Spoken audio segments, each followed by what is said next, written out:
जय हिंद। स्वागत है टारगेट विद वारिस में। आज की क्लास में पढ़ेंगे क्लॉज क्या होता है, क्लॉज की डिफिनेशन को देखेंगे, इसके टाइप्स को देखेंगे और एग्जाम्पल से इसको समझने वाले हैं। तो आइए, सबसे पहले आपसे एक रिक्वेस्ट है, यदि आप चैनल पे पहली बार हैं या आपने चैनल को सब्सक्राइब नहीं किया है तो चैनल को सब्सक्राइब ज़रूर कीजिए। देखते हैं क्लॉज क्या होता है। क्लॉज सब्जेक्ट और वर्ब का एक कॉम्बिनेशन होता है।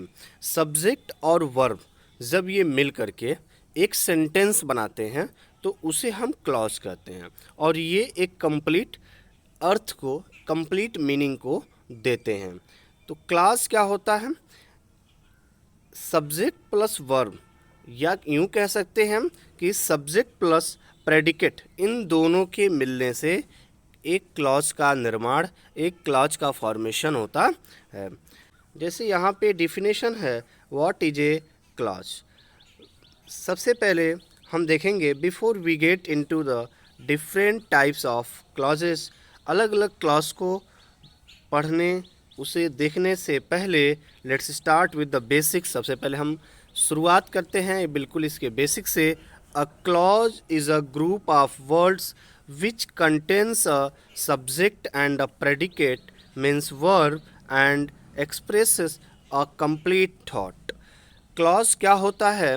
क्लॉज शब्दों का एक ऐसा ग्रुप होता है जिसके अंदर एक सब्जेक्ट होता है और एक प्रेडिकेट होता है, और ये दोनों मिल करके जो शब्दों का ग्रुप ऑफ वर्ड्स बनाते हैं, ये एक एक्सप्रेस, कंप्लीट थॉट को एक्सप्रेस करने का कार्य करते हैं, कंप्लीट थॉट को देने का कार्य करते हैं। इसे हम क्लॉज कहते हैं।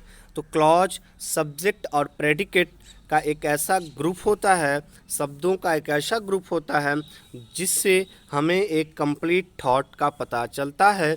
एक सेंटेंस में एक या एक से अधिक क्लॉज हो सकते हैं। इन अदर वर्ड्स, आप कह सकते हैं a clause is a sentence or a part of a sentence that has meaning on its own. एक सेंटेंस को क्लॉज कह सकते हैं, या एक सेंटेंस अगर दो या दो से अधिक सेंटेंस से मिल करके बना है तो वो सेंटेंस जो अलग अलग होगा वो क्लॉज कहा जाएगा। यही कहते हैं कि एक सेंटेंस एक क्लॉज भी हो सकता है और दो या दो से अधिक क्लॉज से मिल करके भी एक सेंटेंस का फॉर्मेशन हो सकता है। जो क्लॉज होते हैं ये अपनी मीनिंग देते हैं, इनकी अपनी मीनिंग्स होती है और कंप्लीट मीनिंग ये देने का कार्य करते हैं। इसमें एक सब्जेक्ट और एक वर्ब का होना नेसेसरी होता है, यही क्लॉज कहलाता है। Two main types of clause are independence and dependence. Clause के दो मुख्य टाइप्स होते हैं, एक इंडिपेंडेंट होता है और दूसरा डिपेंडेंट क्लॉज होता है। स्ट्रक्चर से समझते हैं कि क्लॉज क्या होता है। The structure of A clause follows a basic pattern, जैसे सब्जेक्ट प्लस प्रेडिकेट। एक क्लॉज जो है वो सब्जेक्ट प्लस प्रेडिकेट इन दोनों के मिलने से बनता है। The subject is the noun और pronoun which performs the action of the sentence. Subject noun या प्रोनाउन हो सकता है जो कि सेंटेंस के अंदर एक्शन, सेंटेंस के अंदर जो एक्शन करने वाला होता है वही नाउन होता है। Will the predicate is the verb. Predicate जो होता है वही वर्ब होता है। डैट डिस्क्राइब द एक्शन, जो कि किस तरह का एक्शन किया जा रहा है उसको बताने का कार्य करता है। जैसे एग्जाम्पल से समझते हैं, यहाँ पे लिखा हुआ है सब्जेक्ट सारा, वर्ब लिखा हुआ है एट। जब ये दोनों मिलता है सब्जेक्ट प्लस वर्ब तो ये कंप्लीट थॉट देने वाला सेंटेंस का निर्माण होता है। सारा एट ब्रेकफास्ट, सारा ने नाश्ता किया। तो यहाँ पे जो सारा ने नाश्ता किया, ये एक कंप्लीट थॉट यहाँ पे मिल रहा है, और ये सब्जेक्ट प्लस वर्ब, या यूँ कहें तो सब्जेक्ट के बाद वर्ब से लेकर आगे का जो सभी पार्ट्स होता है ये प्रेडिकेट कहलाता है। तो सब्जेक्ट प्लस प्रेडिकेट इन दोनों के मिलने से यहाँ पे एक सेंटेंस का निर्माण हुआ है जो कि अपने आप में एक वर्ब और एक सब्जेक्ट है, इसलिए यह एक क्लॉज भी कहा जाएगा। अब यहाँ पर हम टाइप्स को देखेंगे। इंडिपेंडेंट क्लॉज, पहला जो टाइप्स होता है वो इंडिपेंडेंट क्लॉज होता है। इंडिपेंडेंट की मीनिंग्स से ही आपको इसकी जानकारी मिल रही होगी कि an independent clause as mentioned earlier can stand on its own as a sentence that expresses a complete thought. यहाँ पर नेम से स्पष्ट हो रहा है इंडिपेंडेंट क्लॉज। इंडिपेंडेंट का मीनिंग होता है स्वतंत्र। एक ऐसा क्लॉज जो कि सब्जेक्ट और वर्ब के मिलने से बना हो और ये अपने आप में यह पूरी मीनिंग कंप्लीट थॉट को एक्सप्रेस कर रहा हो, तो यही इंडिपेंडेंट क्लॉज होगा। इसको समझाने के लिए अलग से कोई सेंटेंस की ज़रूरत न पड़े, वो सेंटेंस हमारा इंडिपेंडेंट क्लॉज कहलाता है। जैसे आप देख पा रहे हैं यहाँ पे, she ran to catch the bus, वह दौड़ा और वह बस को पकड़ने के लिए दौड़ा। अब यहाँ पे कोई व्यक्ति बस पे चढ़ने के लिए या बस को पकड़ने के लिए दौड़ा, तो अब ये सेंटेंस पढ़ने के बाद इस पूरे सेंटेंस का जो मीनिंग है वो क्लियर हो जा रहा है, स्पष्ट हो जा रहा है। इसके आगे कोई प्रश्न चिन्ह, क्वेश्चन मार्क नहीं लग रहा है।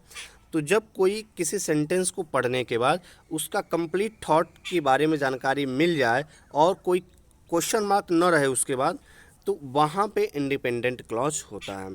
जैसे he sings in the shower, वो शॉवर में गाना गाता है। उसी तरह से the sun is shining brightly, they are going on vacation next week, I am learning to play the guitar.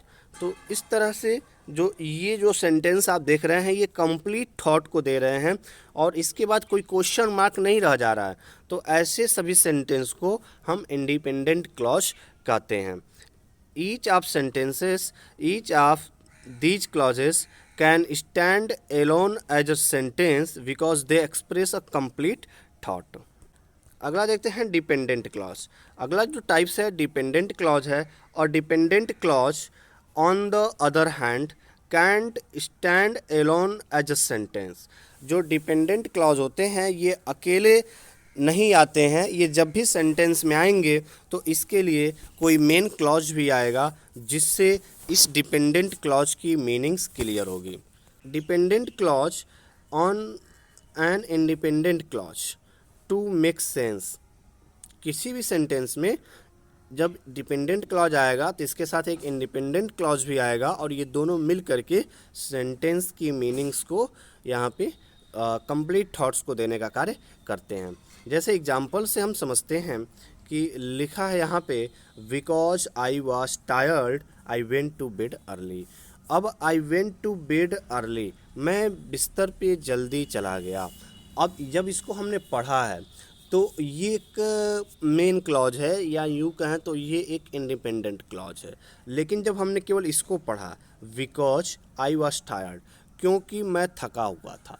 तो अब मैं थका हुआ था क्योंकि, अब क्योंकि के बाद एक प्रश्न आ रहा है कि क्या चीज़, जब थके हुए थे तो फिर क्या, उसके बाद क्यों, तो फिर क्योंकि, तो वहाँ पे उस मीनिंग्स को कंप्लीट कर रहा है ये एक इंडिपेंडेंट क्लॉज जो कि दिया है, I went to bed early, मैं थका हुआ था कारण मैं बेड पर, तो मैं थका होने के कारण बेड पर जल्दी चला गया। इसी तरह when she arrived at the party, जब वो पार्टी में पहुंची, एवरीवन चीयर्ड, तो सभी ने क्या किया, उसका जो है स्वागत किया, सभी लोग खुश हो गए। तो यहाँ पे क्या है कि सभी लोग खुश हो गए, एवरीवन चीयर्ड। यहाँ पे क्या है, यह एक कंप्लीट थॉट है, इंडिपेंडेंट क्लॉज है। बट जब वो पार्टी में पहुंची, तो जब वह पार्टी में पहुंची, जब, तो अब यहाँ पे जब के आगे भी क्वेश्चन मार्क लगने लगेगा, फिर क्या, उसके बाद क्या हुआ, तो उसके बाद सभी लोग खुश हो गए। तो यहाँ पे एक डिपेंडेंट क्लॉज और एक इंडिपेंडेंट क्लॉज, यहाँ से जो बोल्ड में लिखा हुआ है ब्लैक में, ये डिपेंडेंट क्लॉज है, और कामा के बाद जो लिखा हुआ है ये इंडिपेंडेंट क्लॉज है, और दोनों मिल करके एक कंप्लीट थॉट्स को देने का कार्य कर रहे हैं। उसी तरह आप यहाँ देख पा रहे हैं, if it rains tomorrow we will stay inside. तो इस तरह आप एक पहचान कर पाएंगे कि जब आप यहाँ नोटिस कर पाएंगे कि they all begins with conjunction such as because, when, if, all the, since. तो जब भी कोई डिपेंडेंट क्लॉज आता है तो उसकी शुरुआत because, when, if, all the, since जैसे कंजक्शन क्लॉज से होती है। तो इस तरह से ऐसे सभी सेंटेंसेस डिपेंडेंट क्लॉज कहे जाते हैं। डिपेंडेंट क्लॉज के भी कुछ टाइप्स होते हैं, जैसे कि नाउन क्लॉज होता है। A noun clause is a dependent types of clause that serves as a noun in a sentence. It can function as a subject और ऑब्जेक्ट और कंप्लीमेंट। जो सेंटेंस के अंदर नाउन आता है, ये नाउन जब नाउन सब्जेक्ट, ऑब्जेक्ट या सब्जेक्ट कॉम्प्लीमेंट की जगह पर नाउन का यूज़ किया जाता है सेंटेंस में, तो noun clauses are introduce by words such as that, whether and its.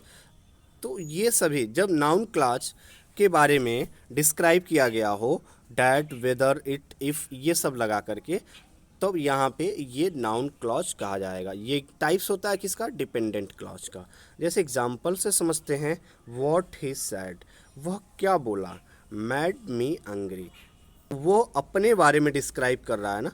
तो जब सब्जेक्ट्स के बारे में डिस्क्राइब किया जाए और ये किसी कंजक्शन वर्ड से इसकी शुरुआत हो, डिपेंडेंट क्लॉज आए, तो वहाँ पे ये, और इसमें मुख्य भूमिका नाउन की हो, तो यहाँ पे नाउन क्लॉज हो जाता है।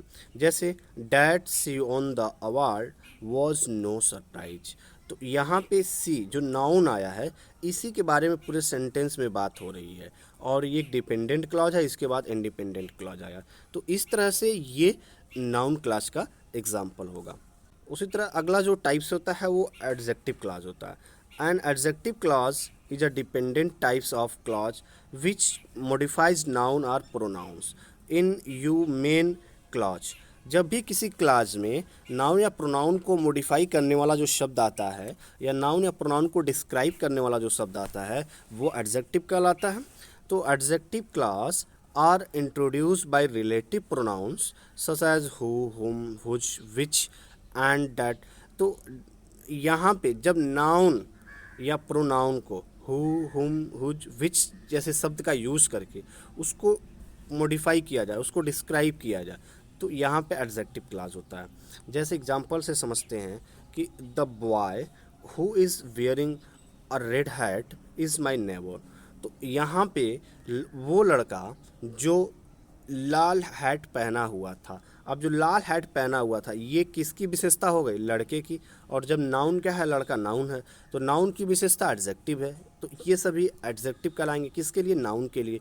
तो नाउन की एडजेक्टिव के बारे में जब डिस्क्राइब किया जाए, नाउन या प्रोनाउन के बारे में जब सेंटेंस में डिस्क्राइब किया जाए, तो फिर वो कहलाता है एडजेक्टिव क्लॉज। तो ये क्लॉज भी बन रहा है। इसके आगे इज़ माई नेबर, मेरे पड़ोसी है, तो यहाँ पर मेरा पड़ोसी है, तो वो लड़का जो लाल हैट पहना हुआ है वो मेरा पड़ोसी है।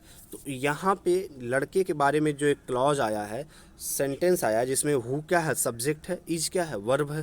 तो ये मिल करके एक क्लॉज बना है जो कि डिपेंडेंट क्लॉज बना है। तो ये किसके लिए यूज हुआ है? नाउन के लिए यूज हुआ है। तो जब डिपेंडेंट क्लॉज नाउन के लिए यूज हो जाए, तो वहाँ पे एडजेक्टिव क्लॉज कहलाता है। जैसे the book that I read last night was very long. तो ये भी क्या होगा? एडजेक्टिव क्लॉज होगा। The women who car was stolen is very upset. वो महिला जिसकी कार चोरी हो गई बहुत उदास थी। तो यहाँ पे जिसकी कार चोरी हो गई, ये सब्जेक्ट प्लस वर्ब आया, और ये किसकी विशेषता हुई? मैं वुमेन की हुई। तो इस तरह से ये क्या होगा? एडजेक्टिव क्लॉज का एग्जाम्पल होगा। अगला जो टाइप्स आता है वो आता है adverbial clause. Adverb, an adverbial clause is a dependent type of clause which modifies a verb, adjective और एडवर्ब।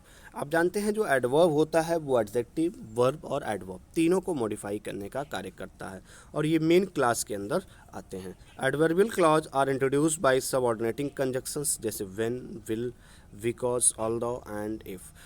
तो ये सेंटेंस में ऐसे शब्द आएंगे, कंजक्शन वर्ड्स आएंगे, और ये वर्ब, एडजेक्टिव या एडवर्ब को मॉडिफाई करने के लिए आएंगे। एडवर्ब, वर्ब या एडजेक्टिव की विशेषता बताने के लिए सेंटेंस में यूज़ होंगे, तो ये एडवर्बियल क्लॉज कहलाएगा। जैसे आप देख पा रहे हैं यहाँ पे एग्जांपल से कि after I finish my work अपने कार्य को ख़त्म करने के बाद I will go for a walk, मैं टहलने के लिए जाऊँगा। अब काम को ख़त्म करने के बाद मैं टहलने के लिए जाऊँगा। यहाँ पर टहलने की विशेषता है क्या कि काम ख़त्म हो जाएगा उसके बाद मैं टहलने जाऊँगा। तो टहलने का किस पे डिपेंडेंट है, काम ख़त्म करने के ऊपर डिपेंडेंट हो रहा है। तो इस तरह से टहलना क्या है, यहाँ पे एक वर्ब है। तो और वर्ब की विशेषता है कि वो काम ख़त्म करूँगा उसके बाद टहलने जाऊँगा। तो इस तरह से ये क्या होगा, एक एडवर्बियल क्लॉज होगा। When I was studying my phone wrong, जब मैं पढ़ रहा था मेरा फ़ोन रैंग कर रहा था, तो यह बज रहा था। तो मेरा फ़ोन बज रहा था कब, जब मैं पढ़ रहा था। तो अब बजने की विशेषता क्या है कि मैं पढ़ रहा था तभी फ़ोन बज रहा था। इन दोनों का कनेक्शन हो रहा है।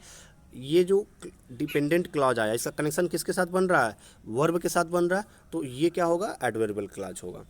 इसी तरह से बाकी सेंटेंसेस आप देख पा रहे हैं। यहाँ पर आप देख पा रहे हैं each of this clause modifies verb, adjective और adverb in the main clause. इस तरह से आपने क्लॉज के सभी डिफिनेशंस, इसके टाइप्स और इसके एग्जाम्पल को आपने समझा। आशा करते हैं ये जानकारी आपको अच्छी लगी होगी। यदि आप चैनल पे पहली बार हैं तो चैनल को सब्सक्राइब ज़रूर कीजिए। मिलेंगे अगली क्लास में। जय हिंद, शुक्रिया।